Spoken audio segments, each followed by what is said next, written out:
Boa noite! 22 horas, pontualmente, estamos juntos aqui no Instagram. Vou dar alguns minutinhos para as pessoas entrarem. Nossa, acabei de descobrir que eu tô com o braço machucado. Olha só.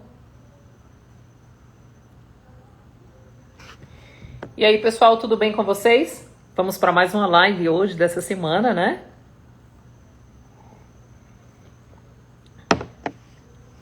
Sejam todas muito bem-vindas.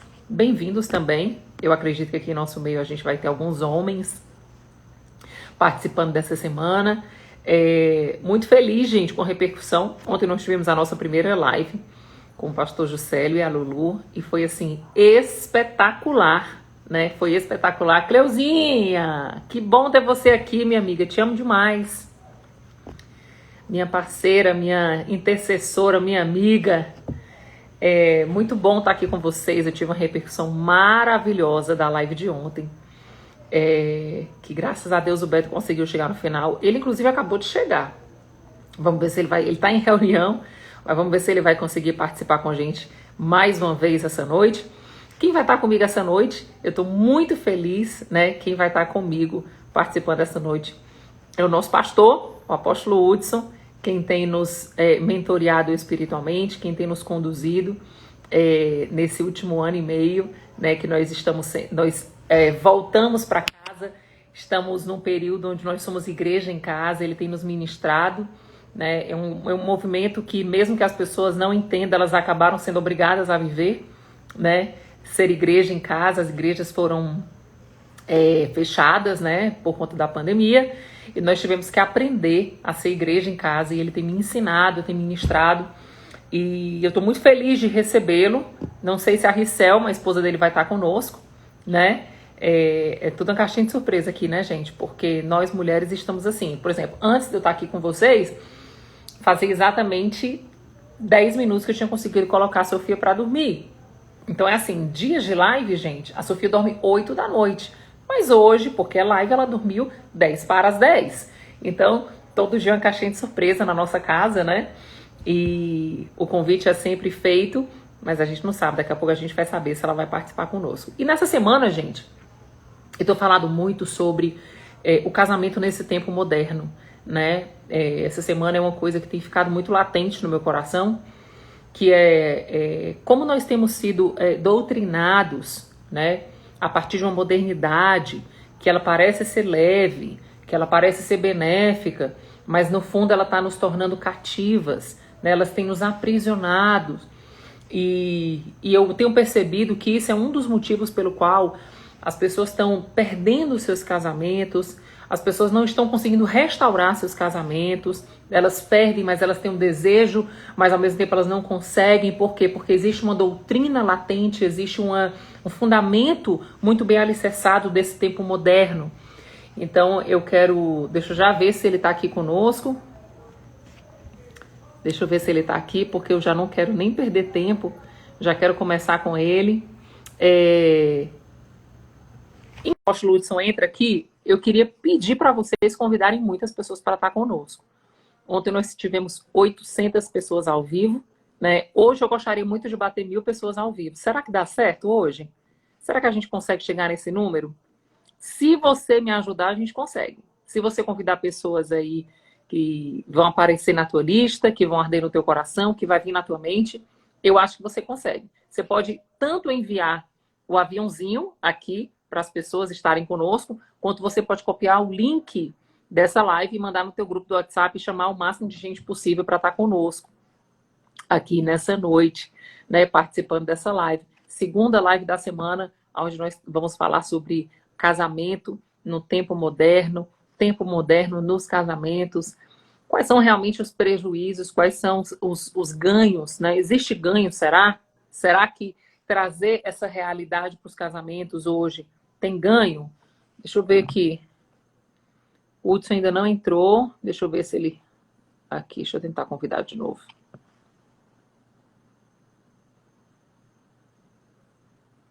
Olha aí, a Roberta disse que já mandou para 34 pessoas. Ei, shalom, Opa! Shalom, shalom. Que bênção ter você comigo aqui. Que alegria, que honra. Igualmente, igualmente. Alegria também somar com você e com os seus convidados aí, seu pessoal fiel aí. Estou muito feliz, Hudson, de ter você aqui comigo. Eu fiz uma breve introdução, né? Nossa casa tem sido ministrada através da sua vida, né? Nós estamos aqui, né? O Beto, eu estou falando do nós porque o Beto está terminando um call ali fora, para daqui a pouco estar aqui conosco. E como eu havia conversado com você, a gente quer falar um pouco sobre essa doutrina moderna, né? Esse tempo moderno que tem trazido uma espécie de liberdade, que na verdade é um grande cativeiro, né? Uhum. Hudson, eu tenho percebido muito uma coisa que é interessante. Eu recebo muitas de ajuda de muitas pessoas o tempo todo, e pessoas sempre usando, inclusive, a palavra como respaldo para suas decisões emocionais, né? Eu estou decidida a não Uhum. perdoar, então eu vou atrás de um respaldo bíblico que me dê fundamento para eu tomar a minha decisão. Na verdade, não tem coragem suficiente para poder encarar o que vai vir, né? E quer usar, e quer adaptar a palavra à modernidade. E tem três palavras, Hudson, que eu queria conversar com você, começar essa live hoje, conversando, que eu percebo que são as palavras que fundamentam a modernidade dentro do casamento, né? Uhum. Que aparentemente é boa, mas é Uhum. extremamente prejudicial. A primeira palavra que eu queria conversar com você, e aí eu queria que você me trouxesse aí, já que você é um estudioso social, né? Você estuda a história de toda a humanidade, um conhecedor da palavra de forma profunda. A primeira palavra que eu vejo que é muito real nos casamentos no dia de hoje, no século XXI, sendo moderno, mesmo dentro da igreja, chama-se independência. As Uhum. pessoas entram no casamento tendo suas vidas independentes, né? Não existe mais o nós, existe o meu e o seu, é o meu dinheiro e o seu Uhum. dinheiro, a minha vida, a sua vida, a minha individualidade, a tua individualidade, o meu celular, o teu celular, o meu e-mail, a minha vida continua sendo minha e a sua vida continua sendo sua, mas nós dividimos o mesmo teto. Isso parece ser libertador, né? Viver a nossa Uhum. individualidade. Mas, de fato, é um grande cativeiro, não é isso? É verdade. Com certeza. Essa é uma crise do homem contemporâneo, né? Ele está indo por um caminho de escolher ele mesmo governar, né? Mas a Escritura mostra claramente que esse é um caminho de morte, esse não é um caminho que realmente traz as soluções. O egoísmo, ele impede uma aliança de funcionar, né? Como é que uma aliança vai funcionar se houver essa independência plena dos dois? Não tem como funcionar. Então, inviabiliza completamente andar junto, casar, na perspectiva bíblica, né? Na perspectiva da palavra de Deus. O pessoal está mandando aqui mensagem que a Uhum. sua imagem está embaçada. Deixa eu Uhum. tentar. Deixa eu ver se eu consigo. Sim. Gente, eu vou tentar tirar aqui do Wi-Fi para ver se melhora.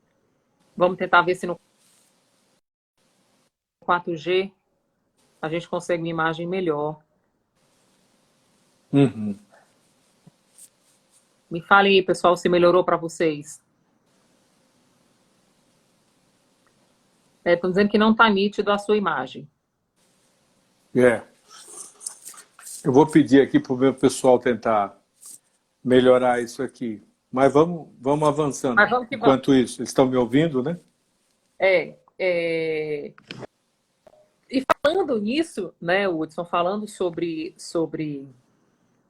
a aliança, né, é outra coisa que as pessoas não sabem e não Uhum. compreendem o que é a aliança do casamento, segundo o Uhum. Evangelho de Cristo, né, segundo a palavra de Deus.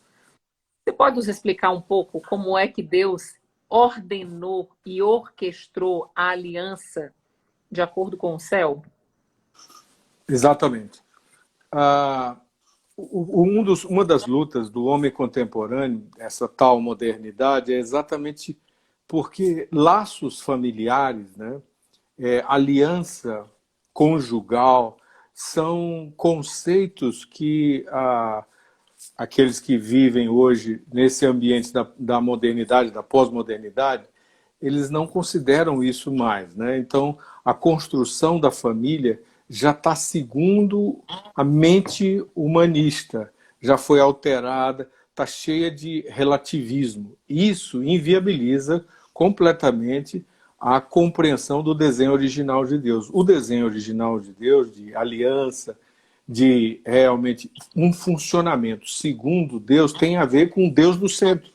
As ideias de Deus é que define. Ele fez um desenho para a família funcionar, para o homem funcionar, para a mulher funcionar, e os dois convidarem ele para ser aquele que governa com as suas ideias. Por quê? O casamento sem as ideias de Deus governando, ele é uma tentativa frustrada de estabelecer uma relação entre duas pessoas. Porque já com as ideias de Deus funcionando, nós temos uma batalha imensa, intensa, porque esses dois precisam ser maduros. E a gente encontra hoje uma quantidade muito grande de pessoas que estão tentando viver uma aliança conjugal sem amadurecer em coisas básicas, emocionalmente, sem ter conhecimento de si mesmo. Não é? Como é que eu vou viver um relacionamento se eu não conheço a mim mesmo? Então, as necessidades, às vezes, materiais ou carnais, aquilo que é físico, fisiológico, foi o grande motivo do ajuntamento. Então, hoje, se esse foi o começo, então é preciso rever esse começo e partir para conhecer a ideia de Deus. Família, casal, casais, a vida de casado é uma ideia de Deus. Então, como uma ideia de Deus, tem uma sabedoria para funcionar. Né? Tem, na verdade, uma sabedoria para ser aplicada. E essa sabedoria só pode ser aplicada se eu for atrás dela, se eu me informar sobre ela, se eu tiver conhecimento dela, se eu me preparar para ela. Então, todas as pessoas precisam ampliar a sua visão para ver como foi feito originalmente o casamento, pensado, e então ver a sua realidade e buscar a ajuda de Deus, a graça de Deus, a sabedoria e o amadurecimento para chegar nesse modelo de funcionamento de Deus. Ele está disponível, a graça de Deus está disponível.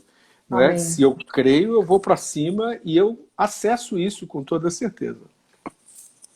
Uma coisa que é interessante, que aí seria o segundo ponto que eu queria falar sobre esse tempo moderno, que parece ser libertador, mas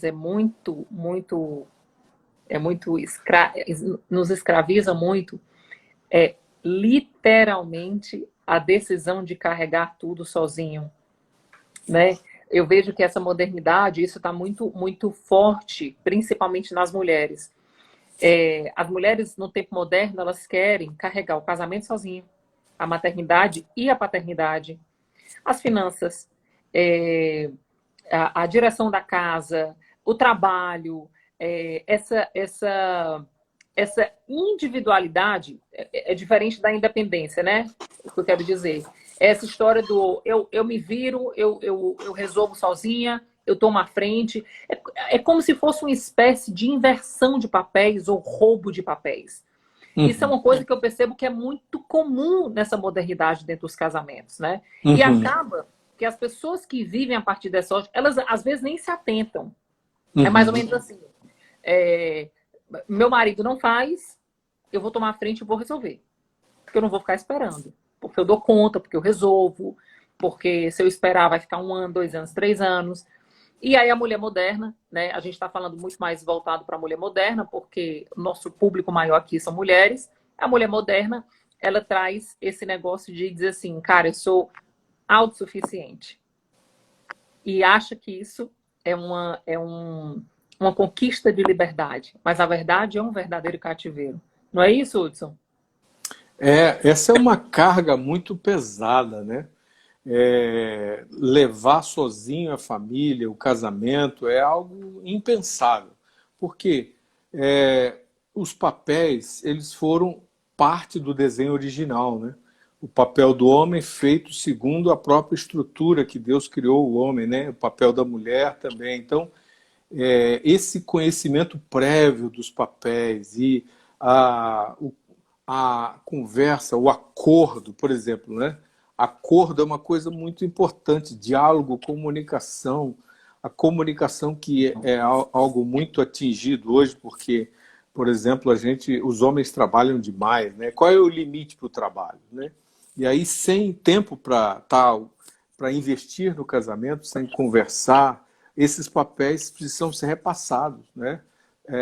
Ciclo após ciclo precisa repassar os papéis e, assim, a maioria dos homens amadurece muito depois que as mulheres. E aí alguns homens casam meninos, né? E aí eles não se tornam homens, eles demoram a se tornar homens. Aí, se a mulher não tiver a sabedoria ali, e a graça de Deus de investir em orar e pedir a Deus e conversar bastante, e esse homem não tiver uma referência, uma outra referência mais madura, que é outra coisa que nós precisamos muito, de referências maduras que estão apoiando os homens para que eles cresçam, desenvolvam, aprendam a pensar rapidamente, tenham respostas, assumam responsabilidades. E quando isso acontece, o homem amadurece, então ele fica num nível que realmente é possível ser esse companheiro aí, esse marido, esse que lidera, esse que com ela desenvolve os projetos, que realmente pensa numa família, numa perspectiva de crescimento, de processo, de etapas. Então, a mulher jamais deve ir para esse papel. Se ele não está funcionando, deixa quebrar, porque a quebra vai chamar para um momento de conserto.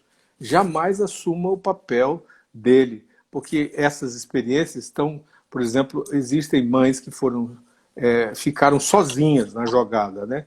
Os maridos foram mais meninos e abandonaram ela com os filhos. Elas tiveram que pegar esses dois papéis. Arrasa com a mulher, arrasa com a família, né? Então eu chamo os homens sempre para responsabilidade, para voltar para o seu lugar, para amadurecer, para virar homem mesmo, deixar de ser menino e assumir esse papel de sentar e pegar essa bênção que é a esposa, a maturidade dela, a sabedoria dela, e se não houver, investir para que haja, né? Porque essa é a perspectiva de Deus. Ele aponta Cristo como um marido porque é uma referência de alguém que investe em amor, né?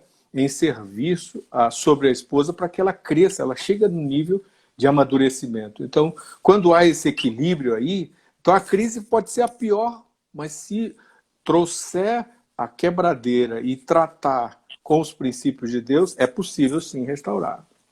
É interessante, você falando aí, eu estou me lembrando uma vez que nós tivemos aqui em casa, né, tomando café, e uma das coisas que nós tivemos de fato o privilégio foi de viver esse momento de mentorear, né, de ser mentoreado por vocês. E eu lembro demais, uma vez você falou uma coisa que me marcou demais.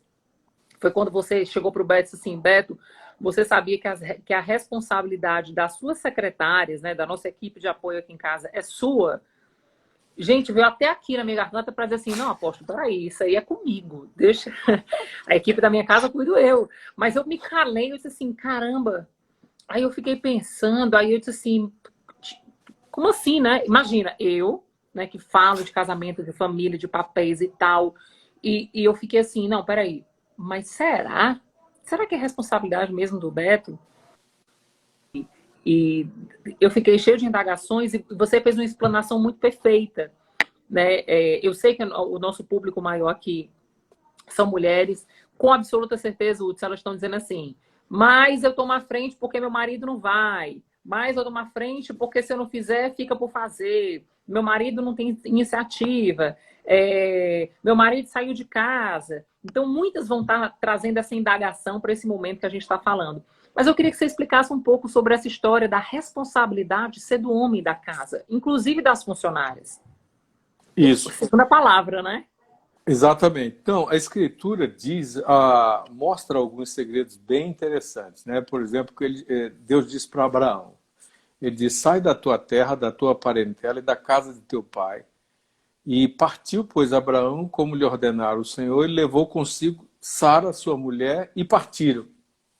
Então, esse é um exemplo de que Deus vê esse funcionamento e vê esse papel de liderança do sacerdote, do homem, como aquele com quem ele fala, trabalha princípios para que traga essa responsabilidade toda e aprenda a administrar a família, porque os filhos serão formados vendo, né? A escola do exemplo de um pai que assume, que ouve a direção e que vai e assume essa direção é o que Deus pensou originalmente. Então, ao longo de toda a Escritura, mesma coisa foi com Jacó, disse Deus a Jacó, levanta-te. Então disse Jacó à sua família, lançai fora os deuses estranhos e subamos. Então deram a Jacó todos os deuses estrangeiros e Jacó os escondeu debaixo do carvalho que está junto a Siquém. Então, Jacó liderou a casa para tirar, inclusive, a idolatria, as coisas que estavam quebradas, as quebras de princípios, os altares que não deviam estar lá. Então, ao longo da história bíblica, esses homens não eram perfeitos. Isso não é gente perfeita. Isso é gente que foi amadurecendo. Mas, assim, Deus sempre vai levando para o princípio. E o princípio é esse, o homem é responsável. No final das contas, lá no final da história, quando a gente for prestar conta para Deus, nos tribunais de Cristo, no final... ele não vai chamar você, Nathalie, para perguntar sobre tua casa. Ele vai chamar o Beto. Ele vai chamar, Beto, eu te entreguei uma família. E aí, como é que você fez? Você seguiu meus padrões, meus princípios? Como é que você aplicou? Aí o Beto vai fazer a prestação de conta dele. E não vai ser você, vai ser ele. E é esse que é o ponto importante, sabe? É que essa responsabilidade perante a família é do marido. E todo homem que está escutando a gente, pense sobre isso, porque é preciso que você corra atrás do prejuízo para se preparar para esse papel.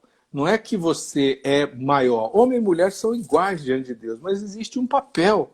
E esse papel é que a graça de Deus está disponível para você executar isso, fazer isso muito bem feito. É possível fazer isso.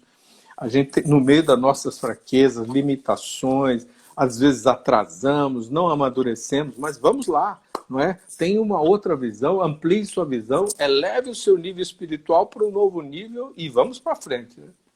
Isso que você está falando, Hudson, foi libertador para mim, tá? Eu quero... Amém.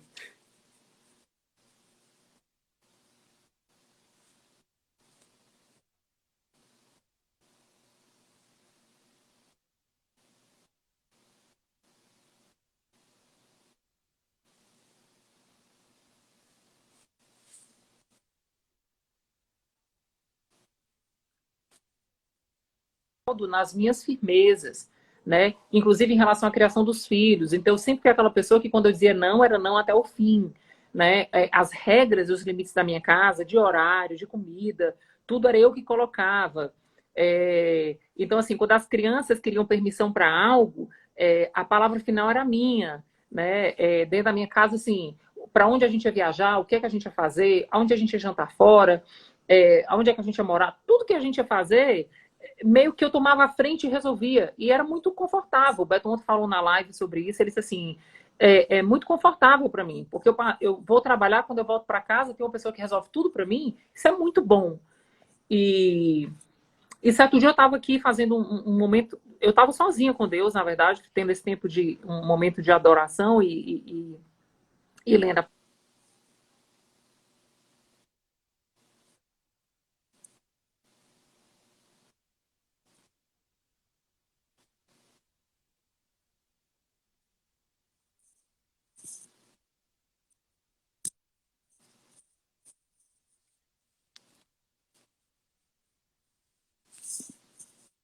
né? Ali, o Espírito Santo falou para mim, não se iluda. A omissão do seu marido, né, de tomar a frente do governo, é um erro tão grande quanto o seu de tomar a frente e resolver. Então, na verdade, não é um erro, né? A palavra que veio para mim foi muito forte, assim, é o pecado, né? Isso. Então, assim, a mulher que toma a frente, entra nesse governo, que é uma coisa muito comum nesse tempo moderno, que toma a frente do governo, que é a cabeça da casa, que resolve tudo, que é a líder, que é tudo isso, ela está pecando, né? ela está pecando, porque ela está Exatamente. fora da função, ela está disfuncional, né? E quando isso aconteceu, eu lembro que eu chorei muito. E quando o Beto chegou em casa, eu chamei ele, eu falei assim, olha, amor, eu quero te dizer que eu estou te devolvendo o governo da nossa casa. Ele achou muito estranho, e ele disse assim, Nath, que viagem é essa, né? Tá doida? Eu disse assim, amor, eu quero inclusive te pedir perdão. Eu quero te pedir perdão, porque eu durante muito tempo achei que isso era certo, que eu estava meio que te aliviando, mas o Senhor disse para mim que eu preciso renunciar a esse lugar, que eu preciso voltar ao meu lugar. Não é um lugar de inferioridade, é um lugar funcional. Qual é o lugar funcional? Vamos conversar, vamos resolver. Quando as crianças me pedem alguma coisa, eu vou conversar com seu pai, vamos ver o que o papai acha. Tudo que eu faço agora, eu preciso do acordo eu digo que é da bênção do Beto, né, para que a gente tenha prosperidade, tenha a bênção do Senhor, porque a unidade traz a bênção de Deus. E o melhor de tudo é que para mim foi muito libertador. Óbvio que no começo foi difícil, porque quem é dominante e toma a frente de tudo, fazer esse tipo de renúncia é meio que um parto, né? Aquela coisa assim. De vez em quando você trinca os dentes, né? Até porque, assim, eu lembro que no começo as crianças não podiam comer glúten nem leite. Aí, quando eles iam sair com o Beto liberava geral. As crianças voltavam com dor de barriga, com dor de cabeça, passando mal. E eu trincava os dentes, eu dizia assim, meu amor, você não sabe que as crianças não podem comer? Ah, Nath, não tem problema não, vezinha na vida eles podem comer. Aí eu trincava aqui o dente e dizia assim, Senhor, eu preciso me submeter ao meu lugar, cuidar das crianças, mas não entrar nesse lugar de governo e bater de frente e brigar e fazer confusão, calma. Aí eu fui me doutrinando também, né? Eu fui vivendo esse processo de me autodoutrinar com a verdade de Deus. Não me tornou inferior, mas me tornou leve, né? Porque é muito pesado, de fato. A mulher é muito sobrecarregada quando ela vai para esse lugar de estar no governo, de resolver tudo, de estar à frente de tudo, de pagar tudo, né? Eu atendi a semana passada uma pessoa que a mulher estava querendo separar do cara por muitos outros problemas, mas ele estava desempregado e ela estava sustentando a casa. E uma das coisas que eu falei para ela foi assim, para ele, na verdade, eu disse assim, olha, procure um emprego. Pode ser que você não sustente a casa, mas é necessário que a sua mulher lhe veja como um provedor. Mesmo no tempo moderno, né, Hudson? A mulher Claro. parece que ela tem a necessidade no DNA dela de ter o cuidado, o amor, assim como um.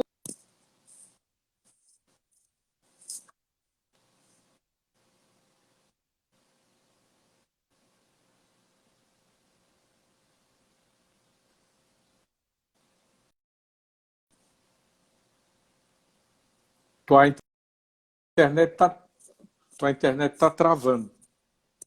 Travou? Ixi, deixa eu ver aqui pro pessoal se está travando. Gente, está travando para Tá vocês? Deixa eu travando. abrir aqui.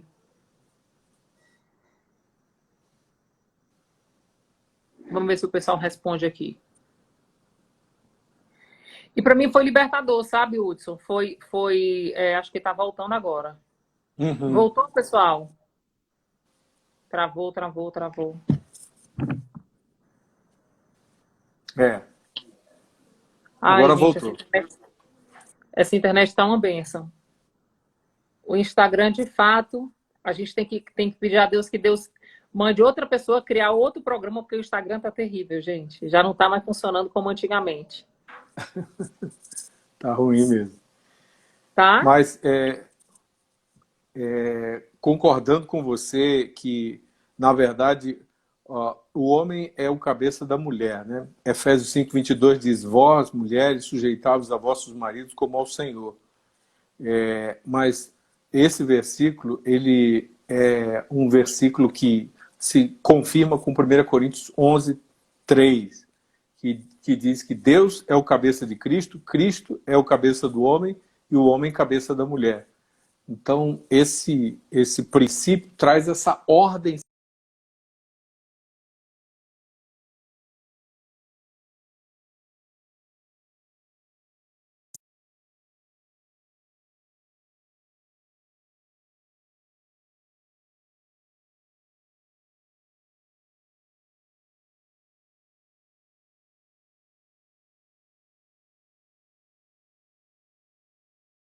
a mulher venha para o seu lugar, esteja no seu lugar, e o homem também, cada um na sua posição. Aí, ela, debaixo da missão dele, né? Submissão é isso, é estar debaixo da missão dele. Mas ele precisa estar debaixo da missão de Cristo. Então, isso